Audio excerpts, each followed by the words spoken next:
Un centre de formation à Bethléem. Ici, on est dans l'enseignement technique et professionnel pour garçons et filles. Et les personnes handicapées, c'est là que le bas blesse, car il y a encore énormément de choses à faire. De passer de la charité à la dimension inclusive pour percevoir la personne handicapée comme étant une personne à part entière et non entièrement à part, c'est tout un cheminement qu'il faut construire et savoir produire ensuite. On se rend compte qu'il y a beaucoup de choses qui sont entamées, qui sont mises en place, en tout cas dans les dires, dans ce qu'on peut essayer de comprendre, dans la législation aussi.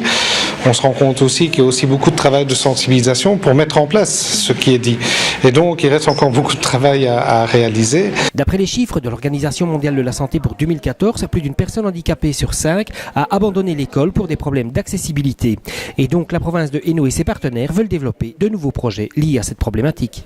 On envisage un nouveau partenariat avec les acteurs sur le terrain dans le but de pouvoir aussi rendre la personne handicapée autonome via la formation et l'éducation. Il y a tout d'abord la partie visible, donc c'est-à-dire il faudrait qu'il puisse y avoir accès de manière physique, donc ce qui inclut la présence d'un ascenseur, la présence peut-être d'une rampe d'accès, donc toutes les choses physiques qui leur permettent l'accessibilité directe au centre de formation.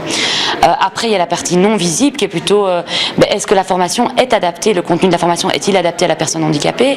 Est-ce que cette formation va pouvoir dans le futur leur rendre une autonomie et une indépendance dans leur société et les inclure de manière réelle au sein de la société palestinienne? Dans un centre de formation comme celui-ci, que pour 1000 personnes qui postulent, il y a 100 personnes handicapées, 10% qui vont postuler également, et qu'il n'y en a qu'une seule qui est sortie diplômée ou attestée, ça pose sûrement quelques questions sur la démarche mise en place. La personne handicapée, à partir du moment où elle se sent incluse dans un processus qu'elle a voulu mettre en place, évidemment, elle a une extrême motivation, parce que c'est peut-être l'unique chance qu'on lui donne de pouvoir accéder soit à l'aspect formatif, soit à l'emploi. Et donc, c'est, je dirais, propre à la personne handicapée et avec une énorme motivation qui va généralement aboutir à un résultat positif.